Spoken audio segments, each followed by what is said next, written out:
was scrolling some news and blog forums on vegetable gardens to see what really sparks people's interest and what information is out there that I need to talk about. And I found this one about flowers.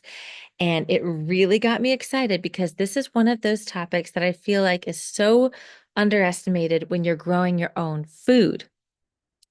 And the reason for this is because I see a lot of people, especially with smaller spaces, but even in like large monocrop farms, they are looking to fit in as many vegetables as possible without considering the impact of flowers.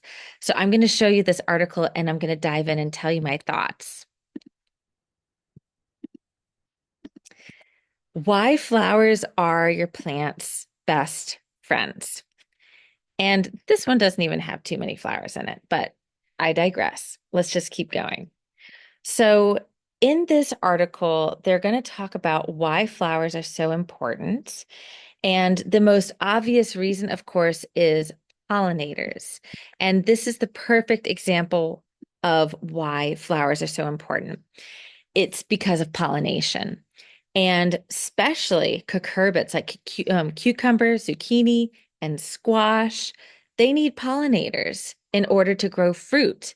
Some of the flowers are male, some of the flowers are female, and you need that pollination in order for the fruit to actually develop.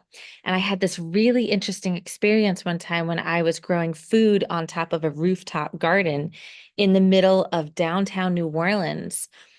And one thing we realized very quickly was the importance of flowers for pollination. We were in the middle of the city, and I had already seen a big drop in pollination and fruit not forming. So, for example, have you ever had a squash start to grow and then it rots at the bottom and falls off, like when it's kind of small still?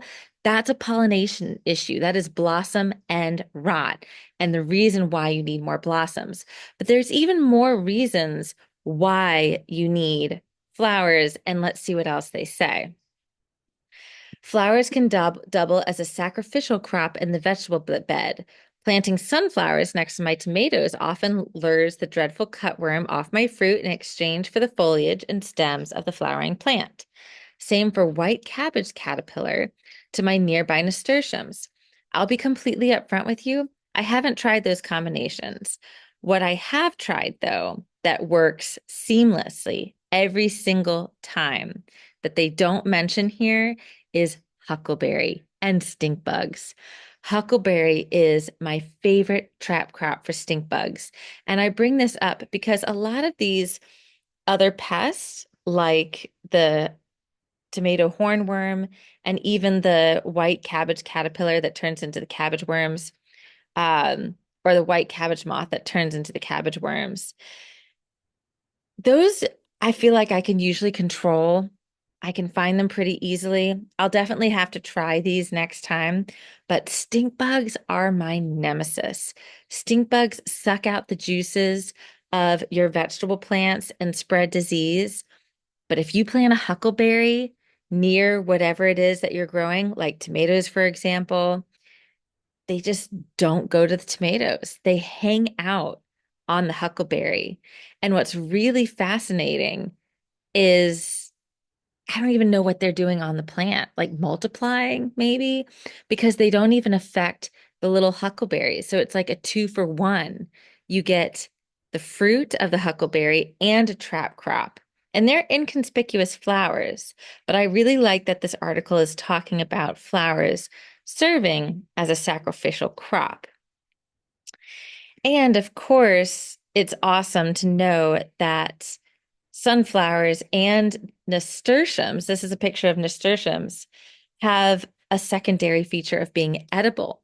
High in vitamin C and antioxidants, sunflowers can offer a great fat source. So let's see what else that they have in here because there's more reasons that they need to mention about having flowers in your vegetable garden. And let's see. This is great. This is actually really interesting and kind of like a throw in. The average scoop of Florida dirt lacks nutrients, forcing us to introduce amendments that will convert to rich soil. They're now talking about legumes, peas and beans that are heavily loaded with nitrogen. And literally, through those plants' root systems, they are fertilizing the soil around them. This helps create a really healthy soil ecosystem. But the problem that I see here at the end of your harvest, tilling these plants back into the soil is like adding a bat of natural fertilizer. Yes, but it's also destroying bacteria and rhizobia and mycelium and other great um, microorganisms. You don't need to till. You don't want to till. Sure, you're going to get the nitrogen of the plant back in to the soil, but honestly, if you were to till any of your plants, eventually what has grown as the foliage will turn into a fertilizer. So, but it doesn't stop there. The buck doesn't stop there because you're also disrupting this micro ecosystem. If you were to cut it all off at the base, you get the added bonus of the legumes fertilizing the soil through the root systems and stronger microbial life that is undisturbed.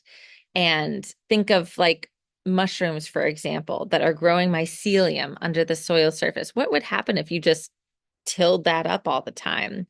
Well, all those little highways and pathways to distribute water and nutrients and messages about temperature and what else is going on is going to die off. So you don't want to do that. Um, but there is, of course, this extra piece of adding flowers, and that is having the fun and beauty of the flowers. Cut flowers that are great in arrangements, that stay in arrangements, like Gerber daisies, zinnias, Gaillardia, caladiums. Those are awesome. Now, some of these are saying you can do them both fresh and dried. Yeah, but what it's not mentioning here is that there's a plethora of like dried flowers that you don't even have to dehydrate. You don't really do anything. They dry naturally, just like on the plant. Like you can cut them, put them in a vase, and they'll dry and they'll never lose their color, like gomphrena or chrysanthemum or straw flower. Those are great examples of what you could actually use as a dried flower. And that's everything that they have here written. So obviously, flowers are going to bring beauty, and don't underestimate that beauty because it feels good. But from this article in review, we've got the most important reason being pollination, because without flowers, you may not get your vegetables. You get the trap crops, which is true, the random little tangent on fertilizing your soil and dried flowers. But there's actually another piece here that is missing of why you should grow flowers, and that is beneficial insects. What is the purpose of beneficial insects? I don't think I saw it in here at all. Um, the majority of bugs in your garden are beneficial. It's crazy to think about, right? You think like if there's a bug all over your plant that you should be worried. They don't even mention that in here. Y'all, pollination is probably number one, but beneficial insects is hands down number two. And here's the reason why. Because we started this conversation with a balanced ecosystem, right?